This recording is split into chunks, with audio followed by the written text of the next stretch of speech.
Okay guys, super quick tutorial.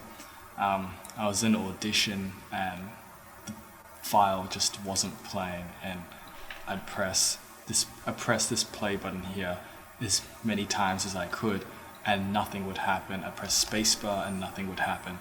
And the way I fixed this was going to Edit, Preferences, Audio Hardware, going to Master Clock, putting Master Clock in, then pressing OK.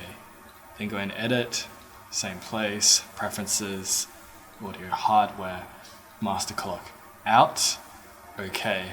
And then now, whenever I press play, it does work.